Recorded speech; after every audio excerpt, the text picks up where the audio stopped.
Hello, Roger Bisbee here from the Skill Builder channel, and this is a problem that we're getting more and more of because people want level threshold, level access to their house. They want their floor and their deck to be the same level, or their patio. Now what that means is that they've lost that all important gap between the floor, the ground level, and the damp proof course. So the damp proof course is down there somewhere, and although that's not such a problem because this is a cavity wall, what you do find is that the rain will hit the deck, splash up, and you can find that you start to get damp problems on the inside. It hasn't actually happened on this one, but there is cavity wall insulation in there, so in that case we want to make sure that it doesn't happen. We want to make sure that wall doesn't get soaked at any time, because if it does, then it can get through the cavity wall insulation onto the inner side. Now if you've got cavity wall insulation and you're experiencing a little bit of penetrating damp, the same thing applies regardless of whether it's the threshold or not.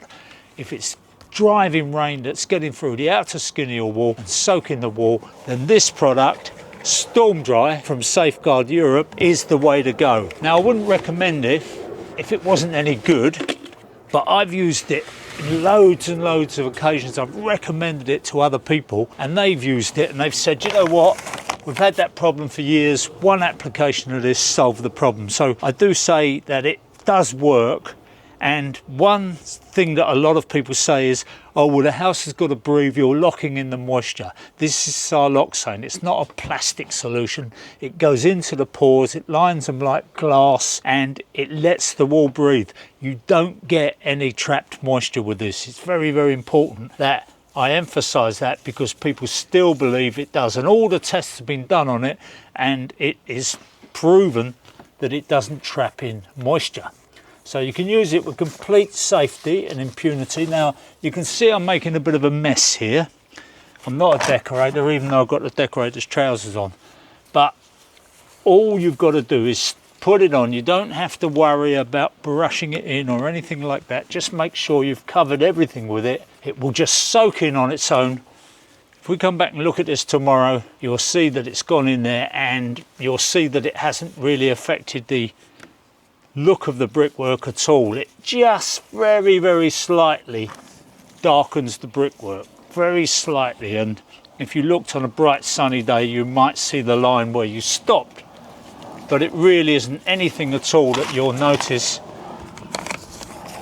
And we get it down as low as we can down there, get it into all the mortar courses, and then just don't worry about brushing it any further than that, because it will soak in. I couldn't believe it. When I first did this job, I thought, oh my goodness, it's not going in there. But when I went back the next day and the day after, you don't see any trace of it. I don't know how it does it, but it just kind of works its way through all the capillaries in the wall. I guess the same way the moisture is getting in, this will get in. Now, it hasn't rained for a couple of weeks, which is ideal, because if you can get a nice dry wall in the summer, then that's the time to do it. And that's when people stop thinking about damp, because maybe the wall's not damp in the summer and they think, oh, I'll leave that, a bit like all these other jobs. And then of course, as soon as the rain comes back and the rain starts making the wall damp, they go out there and try and put this on. Although you can put it on when it's wet, when the wall is wet. It's better, much better, if you have it on a nice dry wall like this. So the householder, Chris, he's volunteered to do the rest, so I'm just really just showing you the basis of it. You may remember this job because we came here a while ago to look at some damp patches on the wall, and although we didn't think it was coming from penetrating damp, thought as a belt and braces measure we might as well do it. So there you are, that's Stormdry from Safeguard. Now the only thing people do say about this is, ouch, the price of it. This is over 100 quid for this tub here, but it does go a long way, and it's a product that works. So you know, you can go and pay 50 quid for one that doesn't work, or you can pay 100 quid for one that doesn't work. The choice is yours. The survival of our channel depends on your support. If you like the channel, do us a favour and watch another video or two. We've made over 1,000, so there's loads to choose from. If you're feeling extra generous, become a member and we'll love you in a very deep and meaningful way. Thank you.